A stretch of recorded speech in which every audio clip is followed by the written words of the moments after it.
The sound of cutlery scraping against porcelain filled the silence of the dining room. Daniel kept his eyes on his plate, shoving pieces of overcooked chicken into his mouth without tasting them. Across the table, Clara watched him with a gaze that carried more weight than her words ever could. For a long moment, neither spoke. The ticking of the clock on the wall seemed louder with every second. It had been like this for months now. Long stretches of silence replacing laughter, shallow nods instead of conversations, routine replacing intimacy. What once felt like a home had turned into a cold battlefield where both walked carefully, afraid of the next eruption. Clara finally broke the quiet. "You've been working late again," she said softly, trying to keep her tone neutral, but failing to hide the edge of accusation. Daniel didn't look up. "Somebody has to pay the bills." The words landed with the sharpness of a knife. They had been struggling financially ever since Daniel's business venture collapsed. Clara had returned to part-time work at the local library, but her small income barely covered groceries. The house, once filled with plans of vacations and future children, now felt like a debt-ridden prison. "You think I don't understand that?" Clara whispered, her hands trembling as she set down her fork.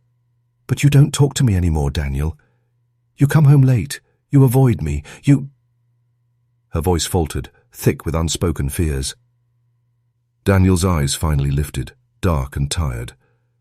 "Maybe if you stopped interrogating me every night, I'd want to talk." The sting in his tone drew tears to Clara's eyes, but she blinked them away quickly. She didn't want to appear weak, not in front of him. Something about Daniel had shifted lately, his temper quicker, his gaze colder. She remembered the man who once held her hand during thunderstorms, who whispered promises about growing still together. That man was gone. In his place sat a stranger who felt miles away, even when he was only across the table. Narration deepened the silence. Clara knew marriages went through seasons, but this winter felt endless, bitter, and dangerous. The distance between them wasn't just emotional anymore. It was a canyon widening with every passing day. Daniel leaned back in his chair, arms folded. "You're imagining things. I'm just tired." But Clara's gut told her otherwise. The late nights, the half-hidden text notifications, the smell of cologne that wasn't his. She wanted to ask outright, but fear clenched her throat. Fear of the answer, fear of what he might do if she pushed too hard. She chose her words carefully. I miss us, Daniel."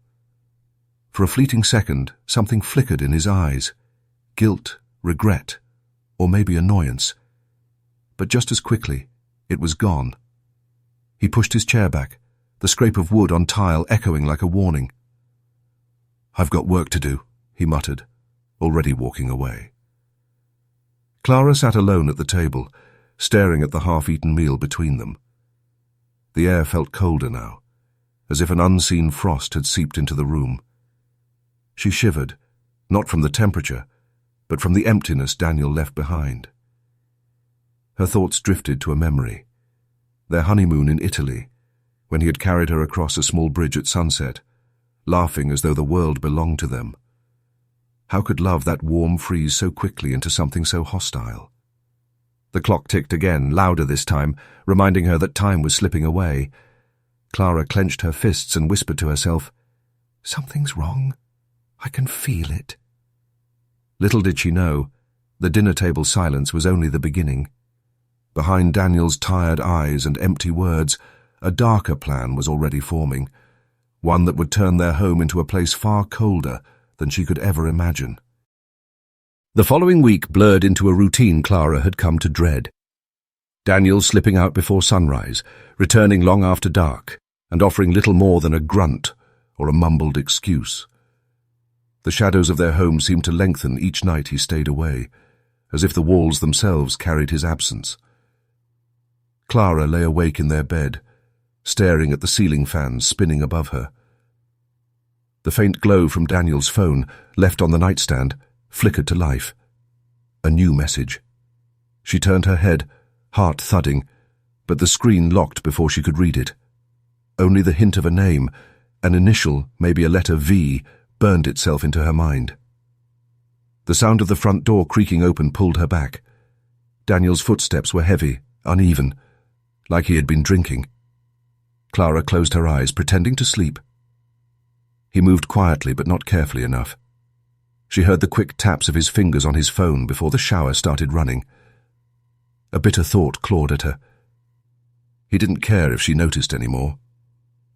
The next morning, Clara sat in the small cafe where she often met her closest friend, Rachel. The aroma of fresh coffee did little to calm her racing heart.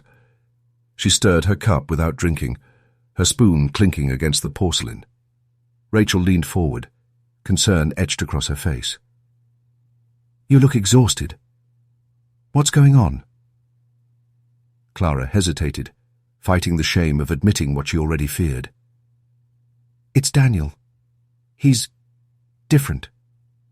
Distant. He's never home. And when he is, it's like I don't exist." Rachel's brows knitted. "Have you asked him directly?" "I try," Clara whispered. "But he just shuts me down. Last night I saw a name on his phone. Just an initial, but—" Her throat tightened. "Rachel? What if there's someone else?" The words hung between them, heavier than the air. Rachel reached across the table and squeezed her hand. "You don't deserve to live in suspicion. If he's hiding something, you have to find out." Clara nodded, though her stomach twisted at the thought. She wanted to believe this was just stress, money troubles, anything but betrayal. Yet the silence in her house, the secrecy in Daniel's eyes, it all pointed elsewhere. That night, she tried again. Daniel walked in past midnight, the smell of cologne clinging to him like evidence. Clara waited at the kitchen table, the lamp casting long shadows across the room. "Daniel," she said quietly, steadying her voice. "Where were you?" He paused, clearly startled to find her awake. "I told you, work ran late." "At midnight?" Her eyes searched his face, looking for cracks. He dropped his briefcase with a heavy thud. "Do you want me to stop working? Is that what you want? To lose the house, the car, everything?" His voice rose, sharp and defensive. Clara flinched, but stood her ground. "I just want the truth." Daniel's jaw clenched. "You're paranoid, always imagining the worst." He stormed off down the hall, slamming the bedroom door behind him. Clara sat frozen at the table, her chest aching. The lamp buzzed faintly, the silence heavier than any argument. She knew his words were deflections, but what hurt most was how easily he threw them at her, how little he cared that she was drowning in doubt. Hours later, Clara lay in bed beside his sleeping form. She could hear his steady breathing, calm and detached, while her own thoughts spiraled. The faint glow of his phone illuminated his face as it buzzed silently on the nightstand. She didn't dare reach for it, but the temptation burned like fire in her veins. Narration pressed in like a whisper. Secrets have a way of festering in the dark. And Clara knew these weren't just harmless omissions. They were cracks, widening, threatening to shatter what remained of their fragile marriage. As she stared at the ceiling, tea sliding silently down her temples, one truth settled in her chest with chilling certainty. And soon it would break through the lies, tearing their lives apart. The morning sun spilled weakly through the curtains, but Clara's world felt darker than ever. Daniel had already left for the day, his side of the bed cold and untouched for hours. Clara moved through the silence like a ghost, restless and uneasy. She gathered laundry from the bedroom floor, determined to occupy herself, when something slipped from the pocket of Daniel's trousers, a receipt, crumpled and faintly damp. She unfolded it slowly, her pulse quickening. The print revealed the name of a high-end restaurant downtown, dated just 2 nights ago. The total was extravagant, far beyond what Daniel had claimed they could afford. But what made her breath catch was the note scrawled across the back in hurried handwriting. "Last night was unforgettable. V. Clara's hands shook. Her chest constricted, as if the very air had turned against her. She stared at the note until the ink blurred through her tears. It wasn't just suspicion anymore. It was proof. By evening, when Daniel returned, Clara was waiting. She sat at the edge of the couch, the receipt clutched tightly in her hand. The moment he stepped through the door, she held it out. "What is this?" Her voice cracked, more fragile than she intended. Daniel froze, his briefcase dangling from his hand. His eyes flicked from the receipt to her face, then back again. For a moment, silence. Then, with a practiced calm, he set the case down and shrugged. "It's nothing. A client dinner." Clara stood, anger breaking through her despair. A client who signs notes with hearts. A client who writes last night was unforgettable. Her words trembled with fury, her chest rising and falling. His mask cracked. Daniel's eyes hardened, his lips tightening into a thin, bitter line. "You went through my things?" "I found it while doing laundry," Clara shot back. "Do twist this on me. How long, Daniel? How long have you been lying to me?" His charm, the polished, confident veneer he used on the world, slipped away in an instant. What replaced it was darker, sharper. He stepped closer, towering over her, his voice low and seething. "You think you know everything, don't you? Always snooping, always accusing. Maybe if you weren't so pathetic, I wouldn't need someone else." The words sliced deeper than any blade. Clara staggered, her hand pressed to her chest as though to hold herself together. "Someone else?" she whispered. The confirmation shattered her completely. Daniel smirked, cruel satisfaction flashing across his face. "You heard me." Her knees weakened, but rage steadied her. "You're a coward, Daniel, a liar. And you will destroy us both if you keep going down this path." For a flicker of a second, something animalistic crossed his features. He leaned in so close she could feel his breath. "Maybe I already have." Clara recoiled, her skin crawling at the venom in his tone. His cruelty no longer hid behind excuses. It had come out, naked and raw.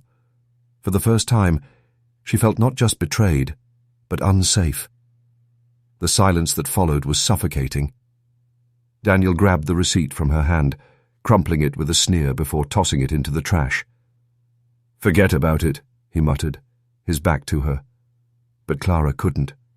The note burned in her memory, searing every nerve with the knowledge that the man she once trusted with her life was a stranger capable of cruelty she hadn't yet imagined. That night, as Daniel slept soundly, Clara lay awake, trembling. His betrayal had cut deeper than she thought possible. But something else unsettled her even more, the look in his eyes when he said those words. It wasn't just anger, it was hunger. And though she couldn't name it yet, she sensed something was coming. Something far colder than infidelity and far deadlier than lies. The house felt colder after the confrontation.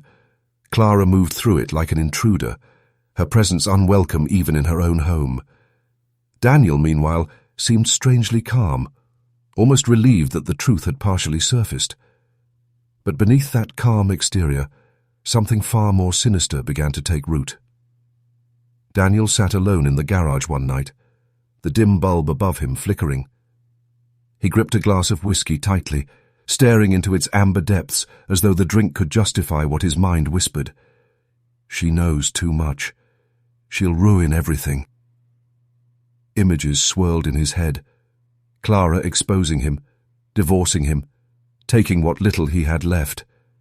Shame and rage mixed until they curdled into a poisonous solution. The affair was no longer the problem. Clara was. Narration cut deeper. For Daniel, betrayal wasn't about guilt.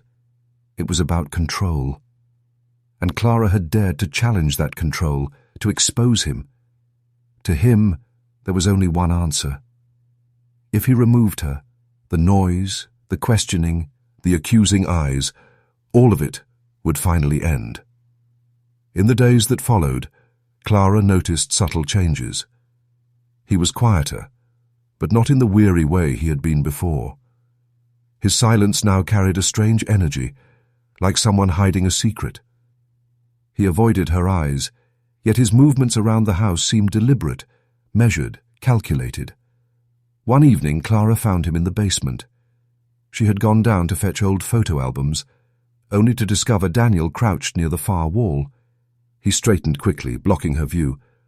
"What are you doing down here?" she asked. Daniel forced a smile, his voice smooth. "Just organizing. Thought I'd clear out some of this junk." Clara studied him, unsettled. His charm felt hollow now, stretched thin over something darker. Still, she nodded and backed away, unwilling to spark another fight. Behind his smile, Daniel had been preparing something grotesque. At the far end of the basement sat an old industrial freezer, long unused since his failed catering business. Dusty, hulking, and forgotten, it had once been meant to store meat. Now he imagined it storing silence. He tested the seal, checked the lock, and even ran it for hours to make sure it still worked. The cold that seeped from within bit at his skin, but he didn't flinch. Instead, he whispered to himself, "Perfect." Clara sensed the tension building, but her mind refused to wander into the possibility of real danger. She chalked his strangeness up to anger, maybe even guilt from the affair. Yet, at night, she sometimes caught him staring at her too long, his gaze unreadable, as if weighing her existence. One night, as they sat in the living room, Clara tried again. "Daniel, we can fix this. Counseling, anything. I don't want to lose us." Her voice trembled, a desperate plea for the man she once knew. Daniel's lips curved into something between a smile and a sneer. "It's already broken, Clara. Some things can't be fixed." The finality in his tone made her shiver. As the days passed, Daniel's mind unraveled further. He began rehearsing scenarios in his head, how he'd lure her downstairs, how long it would take before silence finally consumed her. He convinced himself it wasn't murder, it was mercy, an end to the chaos, a way to regain the control that had slipped from his hands. Clara, blind to the details of his descent, noticed only the growing distance. She wrote in her journal late one night, her pen scratching across the page. "He scares me now. I don't know this man anymore." But even then, she underestimated the depths of his resolve. For Daniel, the decision had already been made, and soon the freezer in the basement would no longer be just a relic of a failed business. It would become the stage for his darkest act, a place where love, betrayal, and life itself were. The night it happened began like any other, quiet, tense, the air between them brittle. Clara sat curled on the couch, a blanket around her shoulders, pretending to read while Daniel paced the kitchen. His footsteps echoed through the house, heavy and deliberate, like a metronome counting down to something she couldn't name. When he finally appeared in the doorway, his expression was unreadable. "Clara," he said softly, almost too softly, "can you help me with something downstairs? I think there's a leak near the freezer. Don't want it ruining the foundation." She hesitated. His voice was calm, but something about the way he held himself, the tautness in his shoulders, the faint flicker in his eyes, set her on edge. Still, she nodded and rose. Avoiding another argument seemed easier than refusing. The basement smelled of dust and old wood. Daniel led the way, flipping on the overhead bulb. Its pale glow revealed the hulking shape of the industrial freezer against the far wall. Clara frowned. "That thing hasn't worked in years. Why bother now?" He didn't answer. Instead, he crouched low, pointing to an imaginary leak along the floor. "Check here," he said. Clara stepped closer, bending slightly. The moment she leaned forward, she felt a sudden shove. The world tilted violently as Daniel's hands crashed against her back, sending her sprawling toward the open freezer door. "Daniel!" she screamed, but her cry was swallowed by the metallic slam of the door sealing shut. Darkness engulfed her. The air instantly bit at her skin, sharp and merciless. She stumbled to her feet, banging her fists against the door. "Daniel, let me out, please." Her voice cracked with disbelief. Outside, she heard the muffled sound of his breathing, steady, unhurried. Then his voice low and cold. "You should have stayed quiet, Clara." Her stomach dropped. Panic clawed at her throat as she pounded. "Ed, harder." "No. Please. We can fix this. We can fix us." But there was no reply. Only the faint scrape of a lock clicking into place. The freezer hummed around her, the walls vibrating with its mechanical rhythm. Already the temperature gnawed at her fingers, burning with icy pain. She wrapped her arms around herself, shivering violently. The air was sharp, metallic, each breath forming a cloud that vanished too quickly. Narration deepened. Clara's mind raced through a carousel of disbelief, horror, and raw fear. The man she had once trusted with her life had locked her into a tomb of steel and frost. And yet, some small part of her refused to accept this was real. She pressed her palms flat against the walls, desperate to find a weakness. The cold seeped through her skin, numbing her touch. "Daniel!" she screamed again, her voice hoarse, but silence answered. Minutes stretched into hours. The darkness became heavier, broken only by the faint red light flickering from the freezer's internal gauge. Clara curled in a corner, knees tucked to her chest, teeth chattering uncontrollably. Memories flickered through her mind. Her wedding day, her parents' proud smiles, Daniel's once genuine laughter. Each memory stung, reminding her of everything she stood to lose. At some point, she lost track of time. Her body trembled violently, then numbed, her mind drifting in and out of coherence. She thought she saw her mother's face hovering in the shadows, whispering, "Hold on, Clara. Don't let him win." Clara forced her body upright, staggering to the door again. She kicked at it, fists raw from pounding. The steel groaned, but did not give. Her voice cracked, barely more than a whisper now. "I will not die here." The night dragged on, each second an eternity. Clara's breath grew shallow, her body trembling between exhaustion and defiance. The cold tried to steal her will, but something deeper fought back, a spark of survival she hadn't known she possessed. Outside the freezer, her muffled cries reached him faintly, but he felt nothing. No guilt, no regret, only certainty. In his mind, this was necessary. This was control restored. But Clara's heart, though slowed and aching, refused to surrender. She pressed her ear to the icy wall, whispering through chattering teeth, "You will not break me." The freezer hummed on, devouring the night, and Clara braced herself for the battle against the cold that had only just begun. The second night inside the freezer felt different from the first. Clara's body had begun to betray her. Where once the cold had stabbed like 1,000 needles, now it seeped deeper, dulling her senses, numbing her fingers and toes until she could hardly feel them at all. Her breath came in weak clouds, tiny wisps of fog that hung in the dim air before vanishing. Somewhere in her mind, a warning rang out. This numbness wasn't relief. It was the slow advance of death. Her lips stuck together when she tried to speak, whispering Daniel's name into the emptiness, but the walls gave nothing back except the soft hum of the freezer's motor, steady and cruel. Hours blended into each other. Without daylight or clocks, she couldn't tell if she had been inside for 2 days or 2 weeks.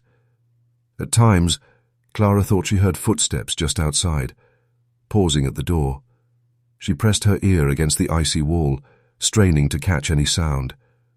Once she swore she heard Daniel's breathing, shallow and deliberate, as if he were standing there in silence, listening to her suffer, She banged her fists against the metal until her knuckles split, but there was no answer, only the low, mechanical drone. Her mind began to fracture under the weight of it. She saw her mother, standing at the foot of her childhood bed, brushing Clara's hair with a gentle hand. She saw Summers at the lake, sunlight flickering across rippling water. For a fleeting moment, warmth filled her chest. She reached for it desperately, only for the vision to collapse into the biting reality of her frozen prison. Hunger gnawed at her stomach, but thirst was worse. Her throat burned with dryness, so raw that even swallowing her own saliva felt impossible. She licked frost off the walls, but the icy crystals cut her tongue, leaving her gagging at the taste of rust and blood. Desperation blurred the line between survival and madness. Daniel's voice haunted her thoughts. She replayed their last argument in her head, his cruel words echoing with every shiver. "You brought this on yourself, Clara. You never listened.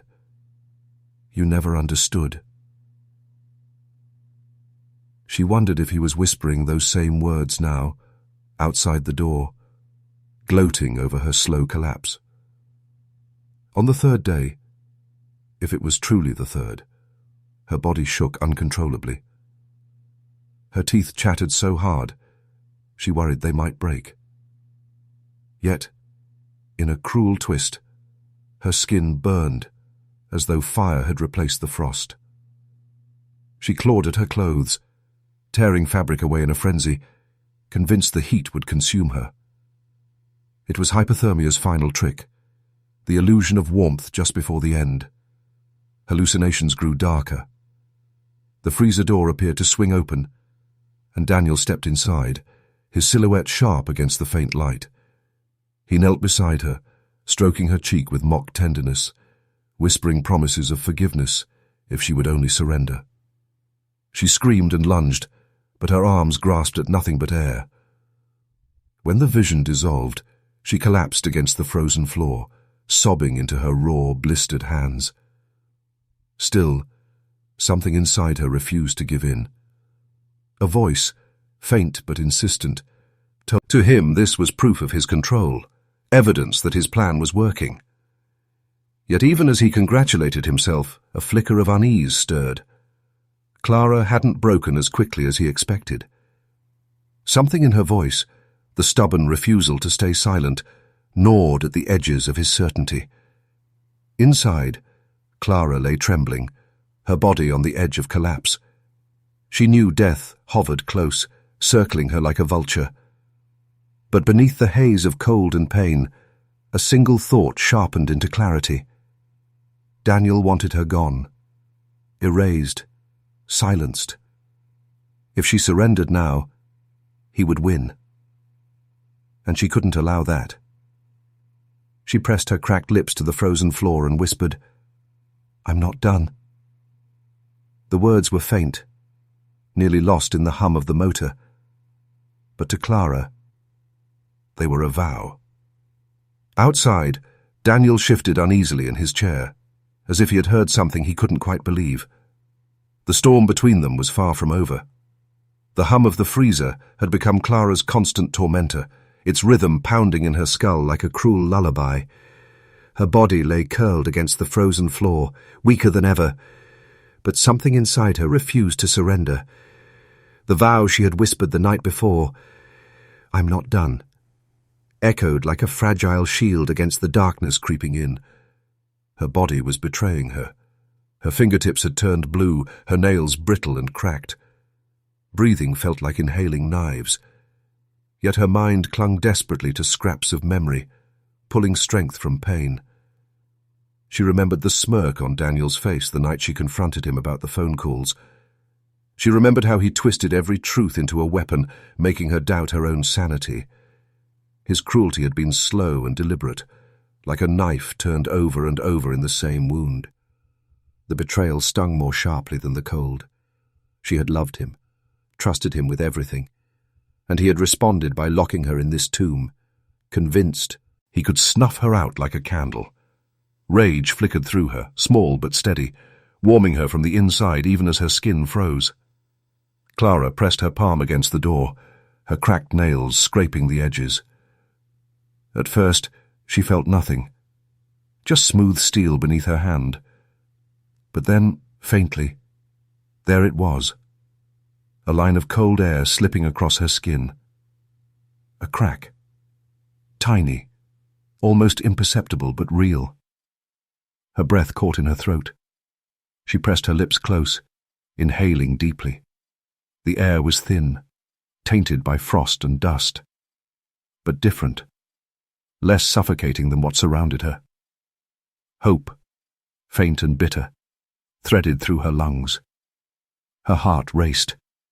This was her lifeline, her only chance. Memories surged as if summoned by her discovery.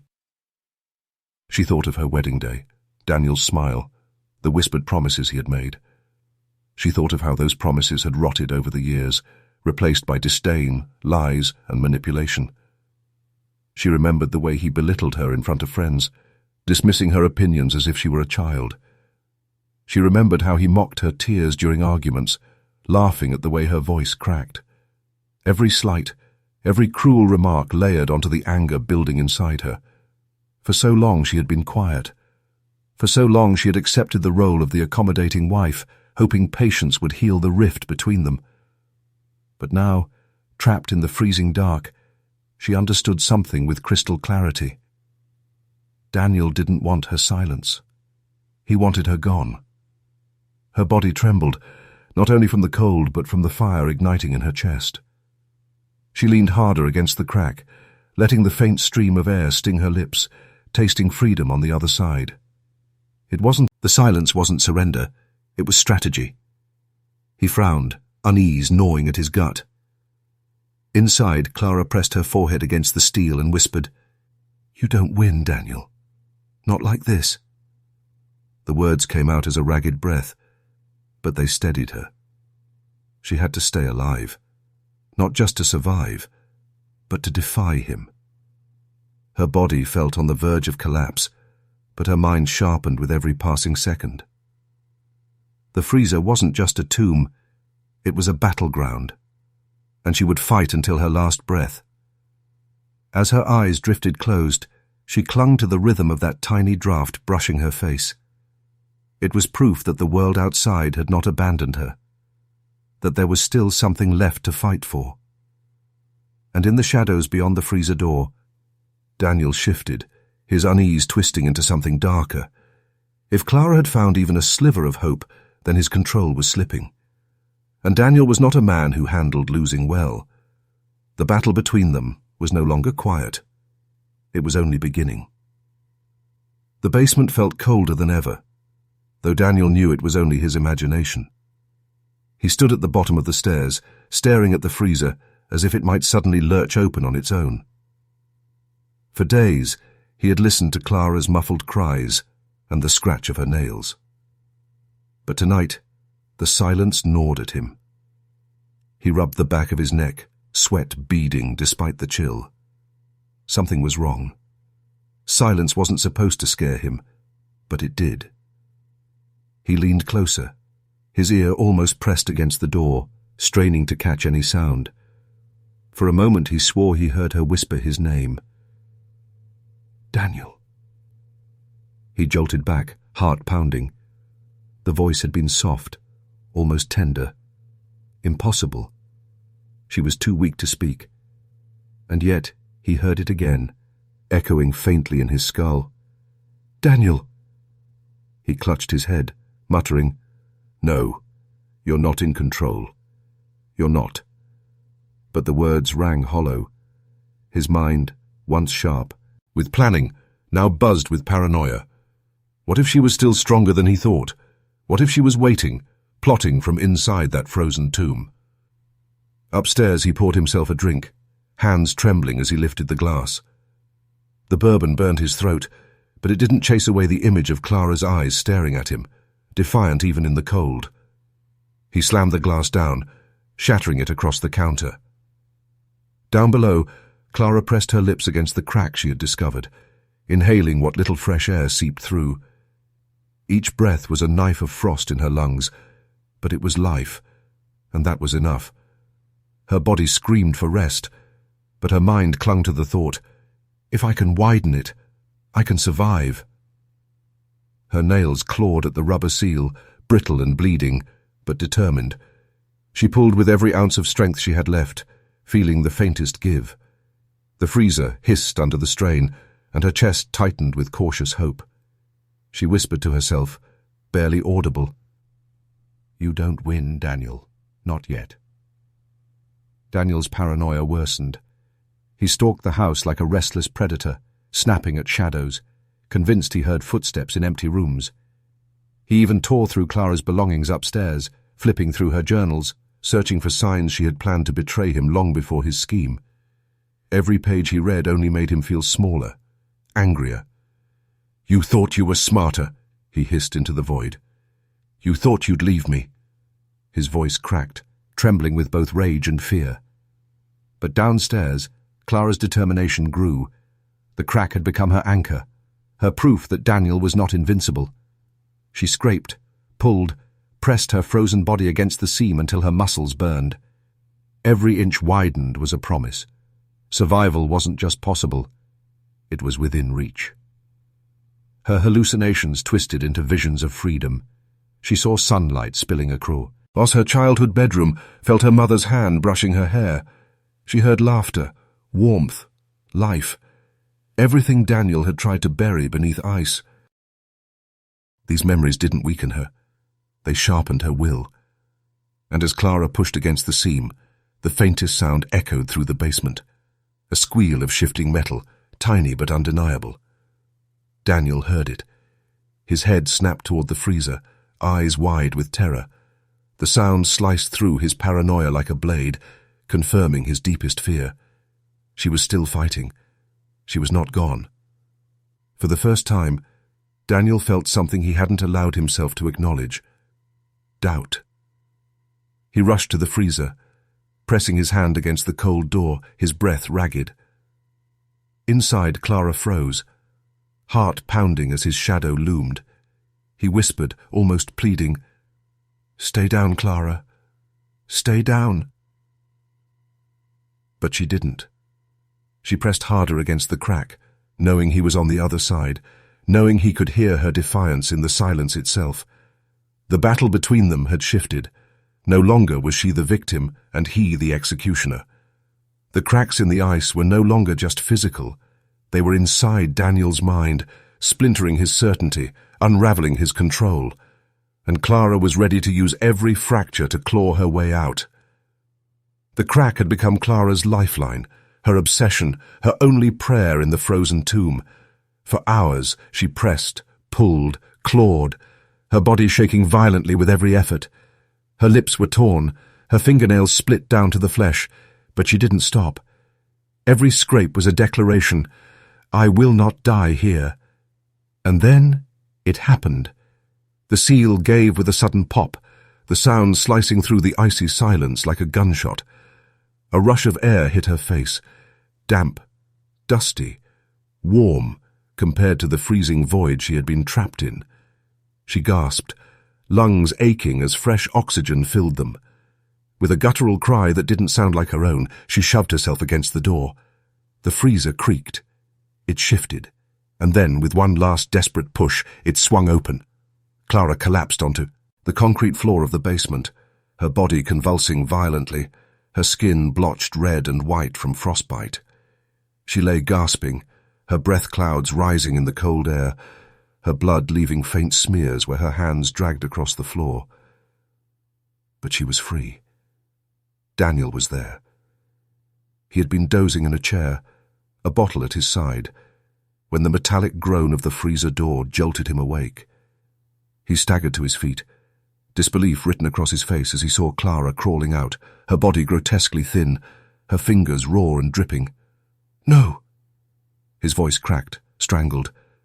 "You weren't supposed to—" Clara lifted her head, eyes glassy but burning with fire.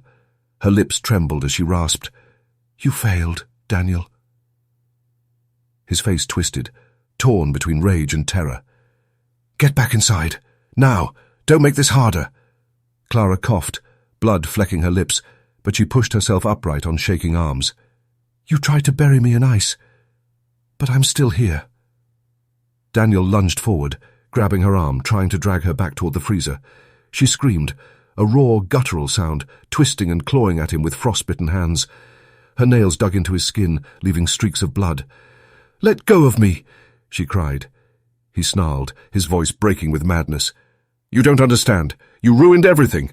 I had no choice. Her laugh was broken, hysterical, but filled with venom. No choice? You had a choice every single time you lied, every time you betrayed me, every time you looked me in the eyes and decided I wasn't worth the truth. Daniel's grip faltered, her words striking deeper than her claws ever could. For the briefest moment his face softened, haunted. But it vanished in an instant. It struck his jaw, not enough to drop him, but enough to shock him backward. He stumbled, his shoulders slamming against the wall, the bottle at his feet shattering under the impact. Blood dripped from his lip as he wiped it with the back of his hand. His eyes narrowed, wild and burning. You think you've won? You're nothing without me. Clara staggered to her feet, clutching the wall for support, her breath ragged. No, Daniel, I'm nothing because of you, but I'd rather be broken and alive than perfect and dead in your freezer. For a moment, silence filled the basement, heavy and suffocating. The hum of the freezer seemed to fade, leaving only the sound of two people who had once shared vows, now standing as enemies, trembling in the aftermath of years of lies. Then Daniel snapped. With a roar, he charged at her, his hands outstretched, aiming for her throat. Clara braced herself, her back hitting the wall as his body slammed into hers. They struggled, feet slipping on the concrete, their screams echoing in the confined space. Her frostbitten fingers found the shard of glass from the shattered bottle. Without thinking, without hesitation, she gripped it tight and drove it upward. Daniel froze. His eyes widened, his body going rigid as the jagged glass tore into his side. A strangled gasp escaped his lips, his hands falling slack against her shoulders. Clara trembled, staring into his eyes, her own filling with tears. You put me in a freezer, Daniel, she whispered, and you thought I'd just let you win. He staggered back, clutching his wound. Disbelief painted across his face. The man who had controlled every piece of her life was unraveling before her eyes. His silence, louder than any scream. Clara collapsed against the wall, shaking violently, blood mixing with frost on her hands. The basement was still again, but not the same. The silence that remained was Yi-Teng. What of despair? It was shattered, broken open like the freezer door. And somewhere above, faint and distant, Clara thought she heard the world waiting for her again. Clara woke in a sterile hospital room, the fluorescent lights harsh against her frostbitten skin. Her body ached in places she hadn't thought possible, muscles stiff from days of frozen captivity. Her fingers were bandaged, lips cracked, cheeks bruised, and yet she was alive. That simple fact was both comforting and terrifying. The nurses moved around her with gentle efficiency, unaware of the depths of horror she had endured, of the psychological ice that still clung to her heart. She shivered under the hospital blanket, not from cold this time, but from memory. Each glance at her own reflection brought flashbacks: the freezer door, the bitter cold, the raw terror, the sound of Daniel's footsteps echoing through the basement.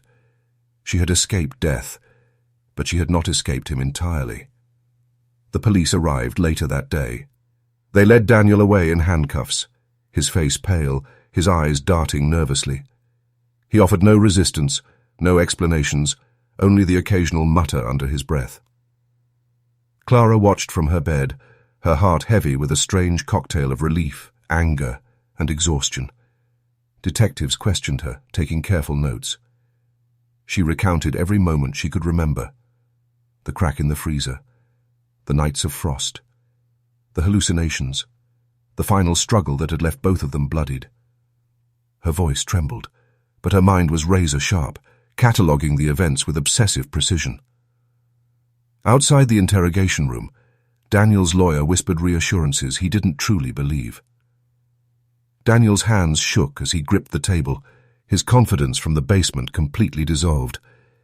He had once been a man who thought he could control life itself, who believed freezing someone could erase them, erase the tears, air will. Now, he sat reduced to vulnerability, a man stripped of illusion. The trial was a spectacle in the small town. Friends and neighbors crowded the courtroom, eager for justice, hungry for answers. Some shook their heads at the man who had once smiled politely over garden fences, unable to reconcile the image of the neighbor with the monster on trial. Clara attended the trial, physically fragile, but mentally resolute. Each day in the courtroom, she confronted him with her eyes, seeing the shattered pieces of the man who had tried to kill her. The judge's words rang out, preliminary verdicts, charges, witness testimonies, but the satisfaction she sought remained elusive. Justice, she realized, wasn't the sharp, clean resolution she had imagined. Daniel could be locked behind bars for decades, yet the cold he had left in her heart could not be legislated away. The scars ran deeper than steel doors and ice. Some fractures would never heal. Even as Daniel was sentenced to life imprisonment, Clara understood that survival did not equal freedom. She was free in body, but her mind lingered in the shadows of that basement, in the echo of the hum of the freezer, in the sharp taste of blood and ice that memory conjured. She had survived, yes, but the part of her that had been trapped, terrified, helpless, would always remember. Outside the courthouse, the wind bit against her face, carrying the scent of rain and pavement. Reporters shouted questions she didn't answer, neighbors offered hesitant congratulations, and children played nearby, unaware of the horrors that had unfolded behind closed doors. She walked among them like a ghost anchored in reality, each step a testament to endurance rather than victory. Clara returned home eventually, though her house no longer felt like a sanctuary. Every door, every cold corner, every shadow reminded her of Daniel's control. Therapy, support groups, and the love of friends and family helped her navigate the physical recovery. But the emotional recovery was a long, uneven path. Some nights she still dreamed of the freezer, still felt the frost bite at her skin, still heard the faint echo of his voice urging her to obey. Narration closed with clarity. Survival was not the same as freedom. Some scars were invisible, some pain invisible to others. Some marriages ended colder than death, and some evils lingered long after the guilty were silenced. But Clara had endured. She had survived the impossible. She had reclaimed a life, however haunted, however fractured, and in that reclamation lay a fragile, flickering triumph. In the shadows of her mind, justice remained incomplete, imperfect. But in her heartbeat, in her trembling, frost-bitten hands now wrapped in warmth, she understood one truth above all. She was still here. She had not been erased, and that alone was victory.